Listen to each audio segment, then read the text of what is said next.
예수님을 믿는다는 것은 예수님을 안다라는 겁니다. 그러니까 우리는 사실은 누구를 믿는다고 했을 때 알지 못하고 믿지는 못하죠. 그러니까 사실은 믿어지는 겁니다. 무엇인가 하나님을 아는 그 내용에 의해서 믿어지는 거죠. 그러니까 처음부터 믿음을 막 갖고 있는 사람은 아무도 없죠.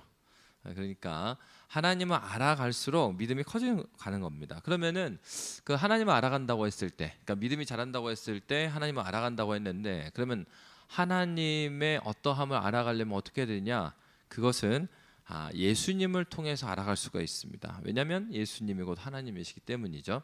그러면 예수님이 누구신지를 더 많이 알면 하나님을 더 깊이 안다는 얘기죠. 그러면 예수님을 더 깊이 안다라는 내용을 조금 더 구체적으로 말해보면 그거는 이제 크게 두 가지로 말할 수 있어요. 사실은 그 내용이 그 내용입니다. 그 내용이 그 내용인데, 그러니까 이거와 마찬가지예요. 우리가 누군가를 안다라고 했을 때 이제 누가 가르치는 것, 그러니까 이런 분들 있죠.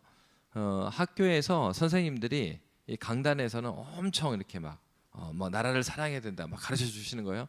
옛날에 도덕 선생님이 나라를 사랑해야 된다면 규칙을 잘 지켜야 된다고 그래요. 그리고 나서 학교에서 끝난 다음에 댁에 가실 때 보니까 신호등도 안 지키고 막 넘어가셔. 그러면은 사실 다른 선생님은 모르겠지만 우리 도덕 선생님 같은 경우는 이 치명적이죠. 이런 거. 그러니까 사실은 성경에서 예수님을 안다라고 했을 때 그 안다라는 것은 그 우리가 무엇인가를 지적으로만 알고 삶에 있어서는 좀 다른 모습을 안다라고 보지 않고 그 사람이 무엇인가를 안다라는 것은 성경의 표현으로 보면 맛보아한다라는 거. 예. 그러니까 저도 어떤 과일은 안 먹어본 과일 있죠. 그리고 이제 방송에서 와 그거 맛있다 하더라. 그런 거 있잖아요. 그러니까 두리안 같은 경우도 이제 먹어는 봤지만 그 두리안 좋아하는 사람들 진짜 좋아하거든요. 그 아무리 먹어도 이 전혀 거리낌을 느끼지 않는. 근데 저는 그 경지까지는 못 다다랐어요. 그러니까 이제 두리안이 그렇게 맛있다 그러는데 뭐 그 맛 없진 않아요. 저도 맛은 있더라고요. 달달해갖고 맛있어요. 근데 그분들이 말하는 두리안이 그 과일의 여왕 정도까지인가 여기까지는 잘 모르겠는 거예요. 그거는 그 맛을 느낀 사람이 그렇게 말할 수 있는 거죠. 그런 것처럼 우리가 예수님을 안다라고 했을 때도 마찬가지입니다. 우리가 예수님을 안다라는 것은 그래서 이제 예수전도단 같은 경우에는 그 모토가 딱 있어요. 그 모토가 뭐냐면은 knowing God이에요. 그런데 뭐가 아니냐면 not knowing about God. 그러니까 하나님에 관해서 아는 것이 아니라 하나님을 아는 것을 예수전도단에서 모토를 달고 있단 말이에요. 그 마찬가지입니다. 그러니까 우리가 예수님을 안다, 하나님을 안다라는 거는 하나님에 관해서 안다라는 게 이게 많은 인포메이션을 통해서 또는 그 예수님이 누구다 하더라. 저 사람의 예수님, 저 사람이 만난 예수님일 수 있는데 나는 만나보지 못한 예수, 이런 예수를 말하는 게 아니라 내가 믿는 예수, 나에게 경험되어진 그 예수가 누군가 하는 것을 우리가 예수님을 안다, 예수님을 믿는다 이렇게 말하고 있습니다. 그래서 이것을 두 가지로 말할 수 있어요. 우리가 예수님을 믿는다 하는 거는 예수님이 누구신지를 아는 거예요. 첫 번째가. 그리고 두 번째는 그 누구이신 그 예수께서 무슨 일을 하셨는가를 아는 겁니다. 그래서 우리가 이미 앞부분에 있어서는 예수님이 누구신가는 우리가 한번 살펴봤습니다. 그러니까 예수님은 누구십니까? 예수님은 참 하나님이시요 참 사람이시다. 그래서 인성과 신성을 가지고 있다 이렇게 표현하잖아요. 곧 참 하나님이고 참 사람이시다 이거예요. 그러니까 예수님이 누구시냐 얘기는 바로 이거. 예수님은 참 하나님이시고 참 사람이시다. 그러면 참 하나님이시고 참 사람이신 분이 이 땅에 왜 오셨나? 그것은 우리를 구원하시기에 오셨다라는 거죠. 그래서 두 번째 부분이 바로 그것입니다. 참 사람이시고 참 하나님이신 그분이 이 땅에서 무슨 일을 하셨느냐에 대한 얘기.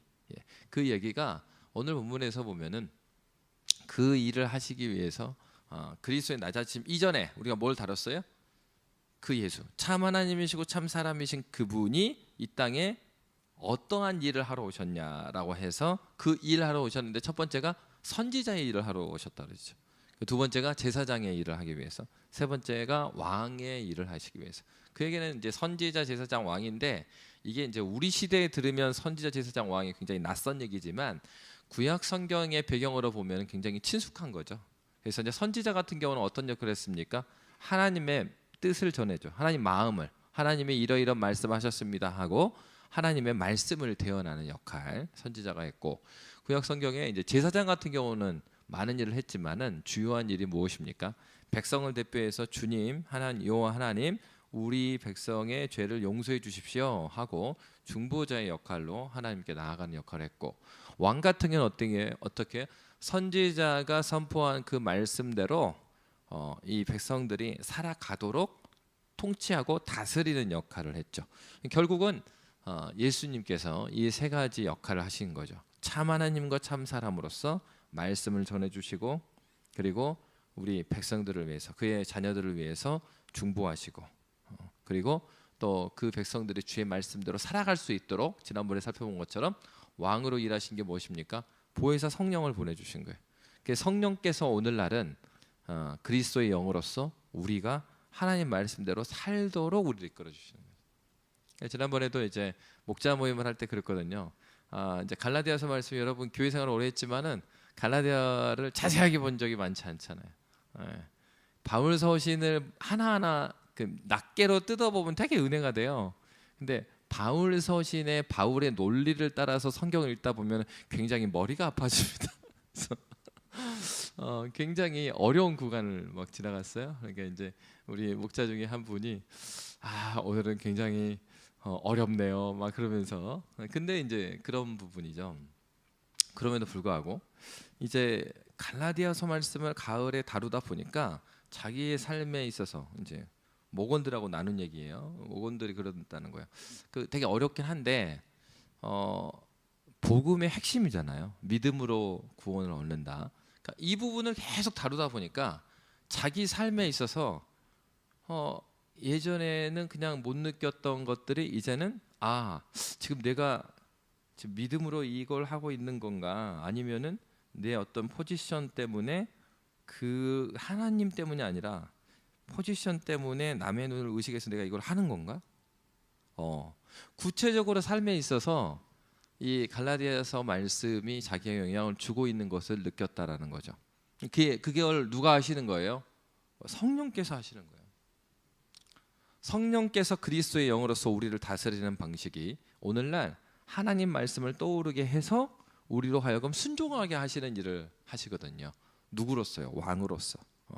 바로 그리스도께서, 예수께서 선지자, 제사장, 왕으로 지금도 우리를 다스리신다 하는 겁니다. 그러면 이제 예수께서는 구체적으로 그 일, 선지자, 제사장, 왕으로서의 그 역할을 어떻게 행하셨느냐 하는 것이 바로 이 다음에 지금 얘기예요.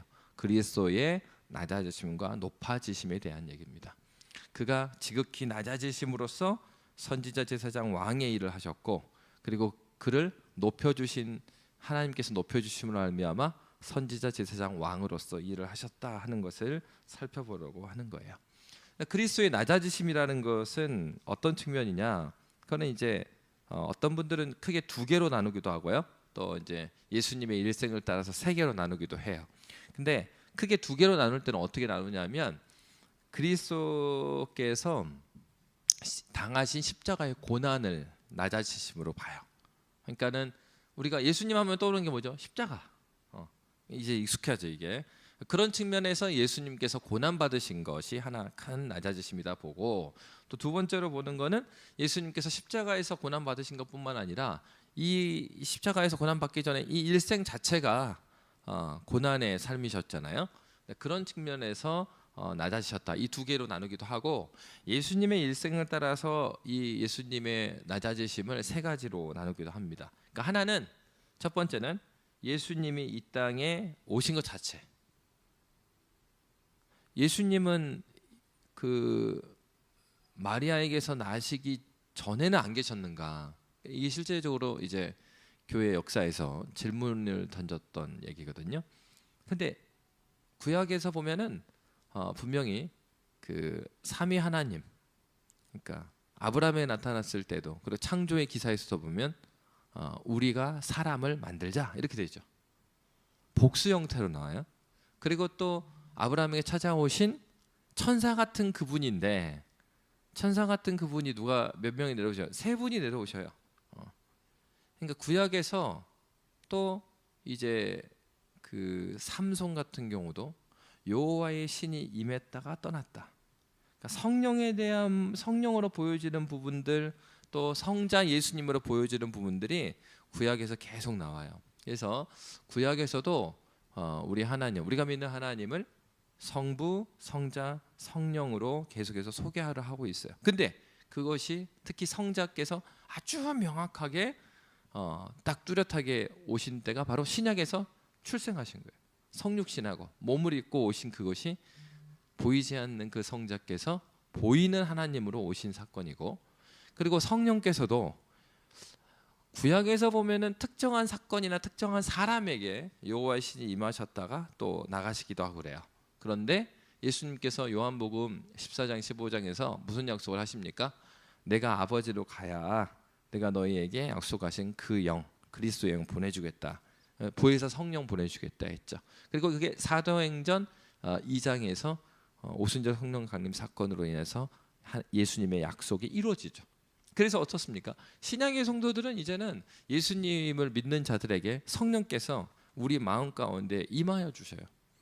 그래서 이제 구약에서와 다르게 성령께서도 그렇고 그리스도께서도 이제는 확실하게 구약에서 뚜렷하게 나오는 역사들을 보면 하나님에 대한 얘기인데, 성부 하나님은 아주 뚜렷하게 보이지만 성자 성령의 일들은 보이긴 보이나 성령께서도 여호와의 신으로 임하셨다 나가시기도 하고 이렇게 표현되어 있고, 성자께서도 멜기세덱이 누군가에 대한 부분에 있어서 그리스도가 아니겠는가 이렇게 보기도 해요.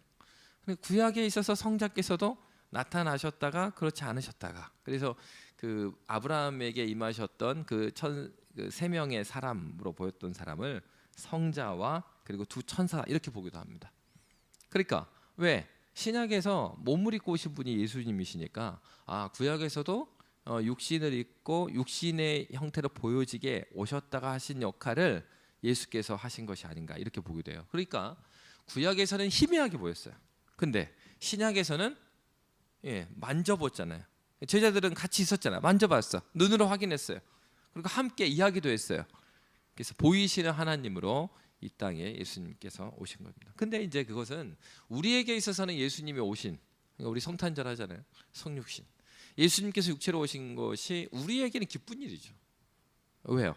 죄로 인하여서 우리가 죽을 수밖에 없는데 우리를 구원해 오셨으니까 너무 기쁜 일이에요. 근데 이게 왜 그러면 예수님에게 있어서는 낮아지심인가, 고통인가? 그러니까 여러분 이제 그런 거 생각해 보지 않았습니까? 그 지렁이의 인생 뭐 이런 거. 그러니까 어렸을 때 막 그 개미 있다 보면서 내가 개미로 태어났으면 어땠을까? 막 이런 거 생각해 본 적 없으세요? 없으신가 본데. 근데 그렇게 하면은 사실은 사람한테 뭐 예를 들어 너 바퀴벌레 같지 뭐 그런다 그러면은 그게 좋은 얘기가 아니잖아요. 그러니까 이 피조물들로 우리가 태어났다고 생각하면 그 굉장히 인간의 존엄을 우리가 생각할 때 그건 굉장히 좋은 얘기 아니죠.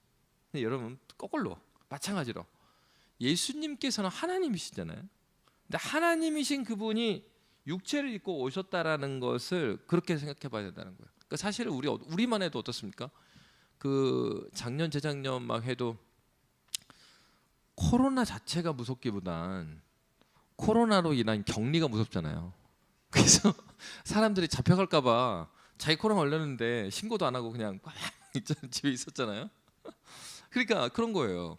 우리도 자유를 막 누리다가 자유롭게 나가고 그러다가 코로나 걸려가지고 방에 막 한 주, 두 주 갇혀 있으면 막 미칠 것 같잖아요. 그런 겁니다. 그러니까 우리도 그 별게 아닌데 그 일주일, 이주일 또 옛날에 막 3주 격리하신 분도 있잖아요. 그렇게 하면은 너무 사람이 힘들어요. 여러분 하나님이신 그분이 하나님은 그러니까 성자께서도 그 보이지 않는 하나님으로 계실 때가 있었잖아요. 육신을 입기 전에. 그러면은 주님은 이런 물리적인 공간의 문제가 되지 아니고 시간에 있어도 문제가 되지 않으시는 분이죠. 왜요? 이 공간이나 시간도 하나님께서 창조하신 것이기 때문에 창조자께서는 시공에 대한 문제가 되지 않습니다. 근데 시공에 대한 문제가 되지 않으신 분이 시간의 안에 살아야 되는 존재로, 그리고 공간의 제약을 받는 존재로 이 땅에 오셨다는 것 자체가 그게 뭐예요? 그거 어떻게 표현합니까? 하나님의 신성을 인성에 감추셨다. 왜? 육신을 입으셨지만 예수님께서는 분명 하나님이시잖아요. 그러니까 하나님이시지 않는 게 아니라 하나님이신데 그분이 육신을 입은 것 자체가 하나님이신 그분에게는 굉장한 그래서 낮아지십니다. 그러니까 그 한국에서는 이 그 한자어로 비하, 그가 스스로 비하하셨다, 낮아지셨다라는 거죠. 그럴 필요가 없으신 분이. 그런 측면에서 예수님의 출생 자체가 몸을 입고 나신 것 자체가 지극히 낮아지심이라 하는 겁니다. 그러니까 무엇을 위해서요? 그러니까 우리의 구원을 위해서. 그러니까 이거 우리가 적용해 볼 수 있는 게 있죠. 그러니까 우리가 교회로서 살아간다, 그리고 신자로서 살아간다라고 했을 때, 그러니까 우리는 예수 따라가는 사람들이잖아요. 예수 믿고 예수 닮아가는 사람들이라고 볼 때 그리스도께서 먼저 이 세상에 오신 것 자체가 어떻습니까? 에스겔서의 말씀에 보면은 삼위 하나님의 영원한 계획하심 가운데 삼위 하나님께서 우리의 구원을 약속하셨다 했단 말이에요. 그런 약속을 실행하러 예수님께서 오신 거예요. 그러니까 우리를 구원하러 그분께서는 자기의 신성을 인성에 감추시고, 그러니까 다시 말하면 자기를 버리시고 이 땅에 오신 거잖아요. 근데 우리가 하나님 앞에서 살아가는, 그로 말미암아서 구원받았다고 하는 교회가 하나님 앞에서 살아가는 삶의 태도는 어떠해야 될 것인가가 예수님께서 이 땅에 오신 것 자체가 우리가 보여주는 거죠.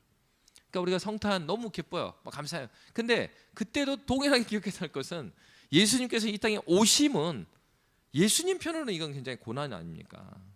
물론 그렇다고 해서 예수님께서 이거 너무 하기 싫은데 하는가? 그건 아니에요. 그럼에도 불구하고 기뻐하심으로 그 십자가를 짊어지기로 오셨죠. 우리가 본받아야 것, 신앙의 삶은 무엇이어야 되는가? 바로 그리스도 예수께서 우리를 위해서 이렇게 오심의 그 은혜를 경험했다고 한다면, 우리가 주님 앞에서 섬길 때 기본적으로 출발이 어떤 것입니까?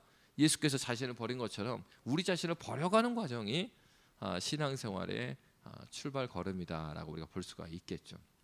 예수님께서는 그렇게 낮아지신 것뿐만 아니라 예수님의 그 그러면은 출생 이후에, 그러니까 이 출생도 보시면 예수님의 나심 자체가 사실은 예수님이 당시에 그 지배층은 어느 나라 사람이에요?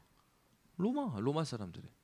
그러니까 로마 시민권자로 태어난 거예요. 나는 그래서 바울이 그러잖아요. 사도행전에서 보면은 그 백부장한테 바울이 그러잖아요. 야, 네가 로마 시민권자인 나한테 이렇게 취조를 하지도 않고 이렇게 감옥에 넣는 거는 넌 이게 그 문제가 있다. 그러니까 백부장이 하는 얘기가 깜짝 놀래가지고, 너 로마 시민권자냐? 그 나는 나면서는 아니고 내가 로마 시민권을 나중에 받은 건데 너는 어떤 거냐? 그러니까 바울이 그러잖아요. 나는 나면서부터 로마 시민권자다. 그러니까 어때요? 백부장이 더 충격에 힘싸이죠. 그래서 백부장이 너무 놀래갖고 어떡하지? 나 이제 얘가 이제 소송을 걸면은, 그러니까 당시에 로마 시민권, 특히 나면서부터 로마 시민권이 있는 사람을 취조하지 않고 감옥에 넣거나 또 이런 식으로 하면은 로마 시민권자의 권리는 그 시저 황제한테 그 항소할 수 있는 권한이 있었어요. 그러니까는 백부장 같은 경우에는 자기는 나중에 그 뭐 공을 세웠던 돈으로 샀든 간에 나중에 로마 시민권이 된 건데, 이 사람 나면서부터 로마 시민권자잖아요. 그러니까 여러분, 그 우리 일제 시대를 그리고 있는 뭐 이렇게 드라마나 영화에 보면 뭐 이런 거 있죠.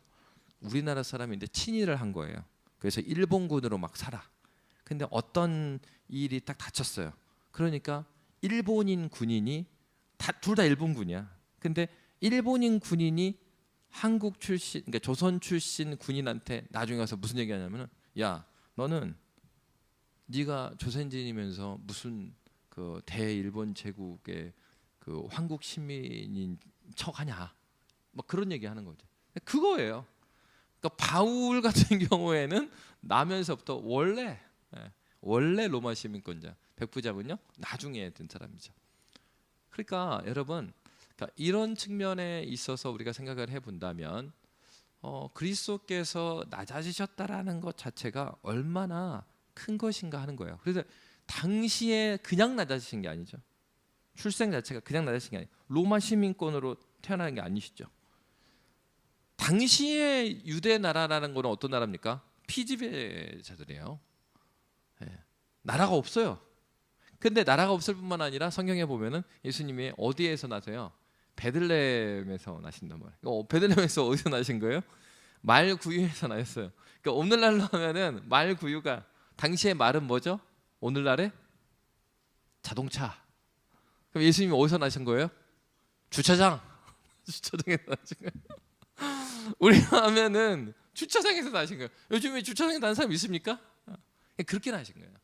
그러니까 예수님의, 그러니까 우리가 이제 아주 그냥 사실은 말구유라는 말이요, 저에게 있어서, 모태신앙인 저에게 있어서 말구유 하면은 그냥 그림이 떠오릅니다. 그러니까 주일학교 어렸을 때 배웠던 그림이 있어요. 굉장히 그 황색 조명등이 딱 깔리면서, 그리고 위에 별이 딱 비춰지고, 그 다음에 말이랑 동물들이 뒤에서 보고 있고, 마리아하고 예수님이 있는데, 그 말구유에서 아기를 낳는데 그 모습이요 굉장히 따뜻해 보여요. 그래서 우리는 예수님께서 말구유에 낳았다는 말을 들을 때마다 따뜻한 마음을 가지고 있는데요, 사실은 전혀 그렇지 않습니다. 주차장에서 낳았다 이렇게 생각하시면 돼요. 그러니까 예수님의 출생 자체의 낮아지심이라고 하는 거는 우리가 태어난 것보다도 훨씬 더 그냥, 그러니까 오늘날에 우리가 뭐 그 유아, 그 유기 이런 거 범죄잖아요, 오늘날도. 근데 예수님이 그렇게 나셨다는 것 자체가, 요즘 막 인권 이야기, 유아 인권 막 이렇게 하잖아요. 근데 그 정도 대접을 전혀 받지 못하시고 이 땅에 오신 거죠. 그러니까 예수님께서 나심 자체가 그래요. 그리고 예수님께서 지상에서 이제 출생 이후의 삶은 어떠셨습니까? 오늘 우리 요리문답 한번 다시 해볼까요? 요리문답에서는 예수님께서 이렇게 낮아지심에 대해서, 첫 번째는 그분의 태어나심이 낮아지시게 태어났다 이렇게 말했고, 그것도 낮은 여건으로 태어나신 것, 이것에 대해서 지금 말씀드렸고, 두 번째는 율법 아래 사신 것이다 그랬어요. 근데 율법을 만드신 분은 누구죠? 하나님께서 만드셨죠. 그런데 하나님께서 율법을 만드셔서 그 율법은 누구한테 지키라고 주신 거예요? 사람들한테. 그것도 어떤 사람이요? 죄가 없는 사람들이 아니라 죄 있는 그 사람들한테 이 율법대로 살아가면 너희가 의롭게 될 수 있다라고 주신 거예요. 물론 율법대로 그대로 살 수 있는 사람은 없죠. 그래서 율법을 주신 것을 통해서 우리가 알 수 있는 건, 구약의 성도들은 율법대로 내가 살 수 없다라는 걸 보면서 뭘 깨닫게 돼요? 내가 죄인이구나. 율법을 지키려고 하지만 못 지키는 그 자신을 보게 되는 거죠. 율법을 지키려고 하는 삶을 통해서. 그래서 바울 사도가 뭐라고 그랬어요? 로마서 7장 말씀에 보면은 오호라 나는 공고한 자로다. 누가 사망의 그늘에서 나를 건져줄꼬 그러죠. 그러니까 바울 사도와 같은 사람도 그가 율법을 다, 왜 바울 사도도 출신이 어디 사람이에요? 바리새파죠. 누구보다도 율법을 잘 지키기로 유명한 사람이었던 바울조차도 한 얘기가, 내가 이 율법을 다 지키려고 하는데도 그럼에도 불구하고 안 지켜지더라. 그러니까 어때요? 오호라 나는 공고한 사람이구나. 누가 이 사망의 그늘에서 나를 건져낼꼬. 그 얘기가 뭡니까? 율법을 지키려고 애쓰는 삶을 통해서 깨닫게 되는 거는, 야, 죄가 이렇게 아주 진짜 내가 생각지 못했던 깊은 곳까지 파고들어 있는 게 이 죄의 비참함이구나. 그러니까 여러분, 신앙생활을 할 때 우리가 기억해야 될 것은, 죄는요 굉장히 뿌리 깊습니다. 그 왜 그러면은, 그러니까 뭐 1년 2년의 순장 교육이라든가 뭐 4년의 선교단체에서 훈련이라든가 이것으로 해서 죄가 없어지지 않아요. 성경 분명히 말하고 있습니다. 하나님께 주시는 은혜로 말미암아 죄가 사라져요. 그러니까 우리의 죄는 굉장히 뿌리 깊어 갖고 우리가 하나님 나라에 갈 때까지 끊임없이 은혜 가운데 살지 않으면 이 죄가 안 죽어요. 잡초와 같아. 그 어린 시절에 보면은 그때의 국민학교가 되게 재밌는 국민학교였어요. 그래서 이렇게 홍수가 나고 나면은 그 아이들한테 푸대자루를 가져오라고 그래요. 집에서. 그래가지고 그 중간 놀이 시간이라고 2교시까지 한 다음에 중간에 한 30분 시간이 있는데, 그때 운동장에 가서 풀을 뽑아갖고 푸대에 3분의 2 이상 뽑아야 들여보내죠. 막 일시켰다고. 그러면은 비가 오잖아요. 그러면은 비 오는 것 자체는 문제가 안 되는데 뭐가 항상 스트레스냐면 야, 또 풀 뽑게 생겼네. 체육 시간에도 풀 뽑아요. 운동장에서. 이 죄가 이렇다고. 죄가 그대로 놔두면, 왜 우리가 경건 생활을 하고 은혜 생활을 예배드리고 기도하고 또 말씀을 붙들고 왜 그렇게 해야 돼요? 가만히 놔두면, 우리 사람이라는 거는 가만히 놔두면은 이 안에 있는 죄가 막 잡초다시 막 또 자라요. 신앙생활이 10년 되고 20년 되고 아니 똑같아요. 그 부분은 은혜에서 멀어지면 그가 하나님을 알고 있는 정도, 하나님을 경험하고 있는 정도, 아니요, 상관이 없어요. 그가 하나님을 많이 알면, 그래서 막 그 교리에 대해서 잘 알고 막 그러면은 죄를 덜 지을 것 같잖아요. 아니에요. 은혜에서 멀어지면요, 인간은 그 교리를 잘 알고 있는 방법, 그 교리를 통해서 사람 괴롭히고요, 교회 괴롭힙니다. 그래서 여러분, 그러니까 이런 착각하시면 안 돼요. 야, 하나님 말씀을 많이 하는 그 교회에는 그런 사람은 없겠지? 아니에요. 세상에는 그런 사람이 없는 교회는 없어요. 존재할 수가 없어요. 왜? 그렇게 생각하는 것 자체가 너무 죄를 쉽게 보는 거예요. 사탄은 우리에게 죄가 만만하게 보이도록 해줍니다. 여러분이 이제 어느 정도 해보면 이런 거 있죠. 교회에서는 어느 정도 하고, 이 정도는 내가 알고 있다. 이런 착각, 알고 있다는 착각. 신앙이 자라지 않는 이유 중에 하나, 오래된 성도들 중에 신앙이 자라지 않는 이유 중에 하나는 바로 이거예요. 그럼 뭐 그 얘기가 그 얘기고 그 얘기가 그 얘기더라. 여러분 잘 생각해 보세요. 학교에서 어린 시절에 그 공부 싫어하고 공부 안 하는 애들 그 얘기를 해요.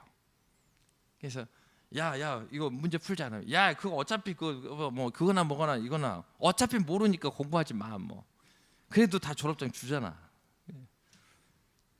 그러니까 하나님을 알면 알수록 다르고 오 다르고 이게 이렇게 차이가 나구나, 이거를 더 막 알아가요. 내가 은혜 받은 거하고 진짜 받은 거 안 받은 거 이렇게 차이 났네. 그래서 진짜로 막 신앙에 성장한 사람들은 어떻게 했냐면은 하나님의 은혜를 더 깊이 깨닫고 하나님의 말씀을 깨달으면 아이고 내가 5년 전에 10년 전에 진짜 믿음이 없었네. 근데 진짜로 10년 전에 그 사람 믿음이 없었을까요? 그렇지는 않죠.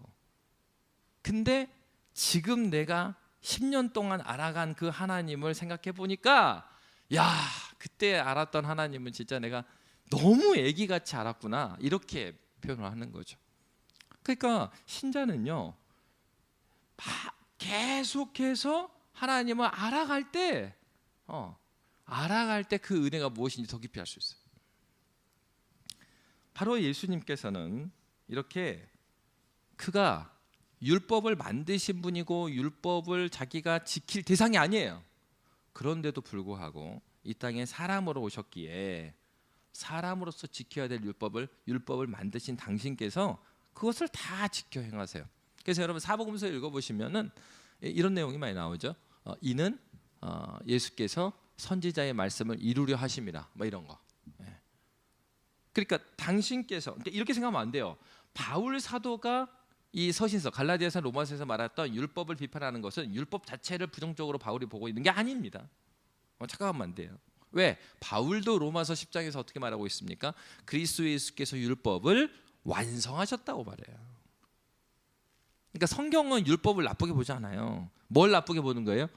바리새인들이나 유대인들이 율법 자체에 주신 하나님의 사랑의 마음을 깨닫고 그 율법을 통해서 하나님 사랑하고 하나님 바라본 게 아니고, 율법을 통해서 바리새인들이 뭐 한 겁니까? 자기 세력 구축이 했다고요, 유대주의자들이. 그래서 그 율법을 지켜야만 자기 편으로 들어올 수 있고, 안 그런 사람은 밖으로 분리하고, 기득권을 지키기 위한 도구로서 율법을 사용했던 거예요. 그런 것들이 이제 뭐 율법주의 뭐 이런 거를 비판한 거예요. 그러니까 그리스도께서는 당신이 율법 아래 사신 것, 율법을 친히 본인이 지키셨죠. 왜 그렇습니까? 죄에 대한 문제는 궁극적으로 하나님의 말씀인 율법을 지키지 않음으로써 온 것이에요. 그러니까 예수께서는 율법을 지킴으로 말미암아 하나님의 의를 완전히 이루기 위해서 오셨기 때문에 당신께서 그러니까 십자가는 뭐예요? 죄에 대한 형벌이잖아요. 죄에 대한 형벌을 갚는 것이고, 죄가 이전에 하나님께서 뭘 주셨어요? 아담에게 율법을 주셨어요. 말씀을 주셨잖아요. 그러니까 이런 사람이 그 좋은 사람 아니잖아요. 죄를 지어갖고 죄값으로 감옥 갔다 왔어. 그럼 어떻게 보세요? 야, 존경할 수 있고 훌륭한 분이라고 봐요? 아니잖아요. 그 얘기입니다. 십자가를 지셨다는 것은 죄에 대한 값을 치르신 거예요. 그럼 정말로 우리가 본받고 따라가야 될 분은 누구냐면, 죄 이전에 하나님께서 말씀하셨던 그 말씀을 이루신 것을 따라가야죠. 바로 예수께서는 그의 일상 동안에 하나님이 말씀하신 이 율법을 하나하나 다 지켜 행하셨어요. 그러니까 예수 믿고 구원받았다라는 건, 처음 예수를 만났다라는 건 어떤 것입니까? 이제 예수 그리스도께서 죄의 값을 다 치르시고 그가 우리에게 구원을 허락하셨죠. 그러니까 죄의 형벌을 예수께서 대신 다 받으셨잖아요. 그 형벌이 이제 우리에게는 익스큐즈 된 거예요. 왜? 그래서 십자가로 말미암아서. 그러니까 우리에게 이제 남아 있는 게 뭡니까? 죄로 인하여서 우리가 그러니까 예수를 딱 만났어. 이제 만났으면은 그것은 사망에 이르지 않는 그 복을 받은 거예요. 근데 거기서 멈추면 뭐가 되는 거예요? 바로 그 얘기예요. 감옥 갔다 와가지고 다 복역했으니까 나는 죄에서 자유롭습니다. 이럴 게 아니라, 그러면은 좋은 시민이 돼야죠. 이제는 예전에는 그렇게 사회에 나쁜 일을 해갖고 이렇게 해서 그래 값을 치렀어. 그거는 네가 잘못해서 값을 치른 거잖아. 그러면 이제는 사회에 기여하는 사람이 돼야 되잖아요. 마찬가지. 하나님께서 그리스도 예수의 십자가의 은혜로 내가 죄의 값을 예수께서 다 해결하셨어요. 감사하죠. 그 은혜를 경험하면 너무나 감사하죠. 그러면 감사한 그리스도인은 어떻게 살아야 되겠습니까? 이제 구원받은 그 은혜로 하나님께서 말씀하신 그 일을 이루려고 애쓰는 삶을 살아가는 거죠. 예수께서는 그 율법을 하나하나 이루심으로 하나님의 뜻을 그대로 순종해 가셨습니다. 그래서 여러분, 갈라디아서 4장 4절 5절에서는 이렇게 말한 거죠. 때가 참에 하나님이 그 아들을 보내사 여자에게서 나게 하시고 율법 아래에 나게 하신 것은 율법 아래에 있는 자들을 속량하시고 우리로 아들의 명분을 얻게 하려 하십니다. 사람들이 지켜 행해야 될 것들을 다 못 지켰으니 예수님께서 사람으로서 이걸 다 지키심으로써 하나님의 의를 그리스도께서 획득하시고 그 의를 우리에게 주셨어요. 어떤 사람에게요? 이 사실을 믿는 사람에게. 그래서 신앙은 믿음이라는 거죠. 자, 그러면 세 번째로 예수님께서 나타나셨다는 것은, 우리 요리문답 보시면 율법 아래 사신 것과 이 생에 여러 비참을 겪으셨다라고 말하고 있습니다. 예수님의 생애는 실로 고난의 생애였습니다. 그 나사렛에서 30년을 사셨어요. 근데 보면은 성경에 보면은 예수님께서 그 복음을 전하고 막 그러니까 자기 가족들이 이제 뭐 하는 거지 이렇게 해요. 그리고 예수님께서 태어나신 후에 8일째 성전에 제물을 드릴 때 예수님의 부모님은 양 대신에 비둘기를 드렸습니다. 그러니까 비둘기를 드렸다는 것은 그만큼 가난한 삶을 살았어요. 그러니까 나사렛에서 공생에 시작하기 전 30년도 예수님은 인정받지 못하는 삶을 살죠. 그래서 이제 이런 말 하잖아요. 이제 나다나엘에게 복음 전하면서, 야, 나사렛에서 예수가 그 메시아야, 이렇게 복음 전하니까 뭐라고 말합니까? 야, 웬만 나사렛에서 무슨 선한 것이 나겠어. 그렇게 천대받게 그렇게 살아왔습니다. 그러면은 예수님이 그러면 공생애를 사셨잖아요. 3년 한 반을 사셨는데, 공생애의 삶은 그러면 예수님께서 뭔가 이렇게 30년 고생하셨잖아요. 그러면 이제 3년 정도는 좀 이렇게 잘 사시다 가셔야 되잖아요. 3년은 그랬는가? 안 그렇죠. 그러니까 이제 너무나 잘 알듯이 예수님이 어떻게 말씀하십니까? 여우도 굴이 있고 공중의 새도 집이 있으되 인자는 머리 둘 곳이 없다. 예수님 자신이 집 없는 삶을 살아갔어요. 그 공생애 자체도. 심지어는 예수님이 쉴 시간이 없었죠. 그래서 어떻습니까? 하루 종일 사람들이 찾아와요. 너무나 피곤해갖고 어느 정도 피곤하냐면 이제 갈릴리 바다에 배 타고 지나가는데 제자들은 막 풍랑 일어나고 놀래고 있는데 그 성경에 뭐라고, 예수님 그때 뭐 하고 있어요? 주무시고 계셨어요. 그러니까 예수님이 그렇게 쉴 시간이 없으니까 밤에도 사람이 찾아오고 또 새벽에는 하나님께 기도함으로 깨어나시고 참 자체가 굉장히 부족하죠. 그런 인생을 살았습니다. 고향 사람들이 예수님을 인정했습니까? 아닙니다. 쟤네 아버지도 알고 내가 쟤네 집을 다 아는데 아우 예수가 그런 사람이었어? 이런 식의 눈이었죠. 이렇게 예수님의 일생은 고난의 연속이었습니다. 그리고 이 다음에 말씀을 보면 예수님께서 그런 일생 동안에 율법 아래 사시고 이생의 여러 비참한 가운데 사실 뿐만 아니라 하나님의 진노와 십자가의 저주된 죽음을 겪으신 것과 묻히신 것과 얼마 동안 죽음의 권세 아래 거하신 것이다 라고 말하고 있습니다. 이것이 무엇입니까? 예수님의 십자가의 고난이죠. 그래서 여러분 하나님의 진노를 겪었다고 했을 때 이 진노는 우리가 육신적인 그런 고통만을 생각해서는 안 돼요. 그러니까 겟세마네 기도를 우리가 조금 착각하면 안 되는 것이 겟세마네 기도에서 이 잔을 지나가게 하실 수 있으면 할 수 있거든 이 잔을 내게서 지나가게 해주십시오. 그러나 아버지의 원대로 되기를 원합니다. 기도를 예수님께서도 사람이었기 때문에 십자가에 이것이 너무 싫어서 그렇게 하셨을까 이렇게 보는 것보다는 신학자들 어떻게 보고 있냐면 삼위 하나님 되심의 중심에는 무엇이 있냐? 그것은 사랑이 있거든요. 그래서 성부와 성자와 성령이 뗄 수 없는 영원한 사랑의 관계 가운데 있는 겁니다. 그런데 하나님의 진노 아래 거한다라는 것은 그 진노 가운데서 하나님과의 관계가 단절이 된다는 걸 말하고 있어요. 그러니까 여러분 관계의 단절은 굉장히 어렵죠. 영혼의 굉장히 괴로움입니다.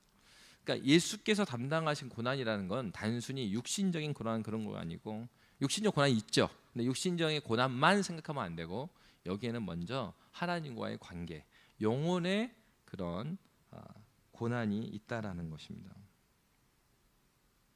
그래서 예수님께서는 그런 영혼의 고난을 겪으실 뿐만 아니라 육체의 고난도 이건 너무나 잘 알죠.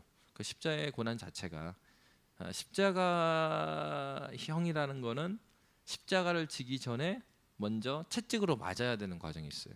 근데 그 채찍 자체가 그 짐승의 뼈로 만들었다 그러잖아요.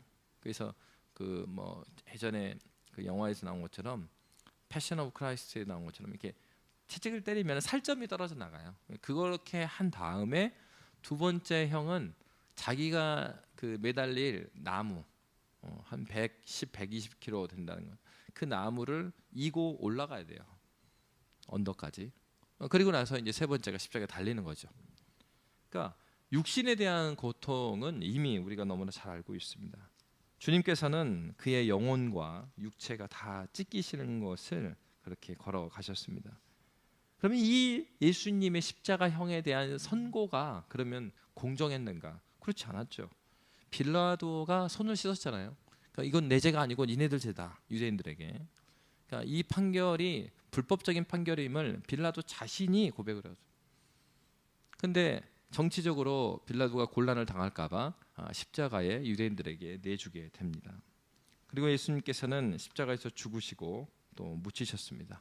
그리고 장사되셨어요.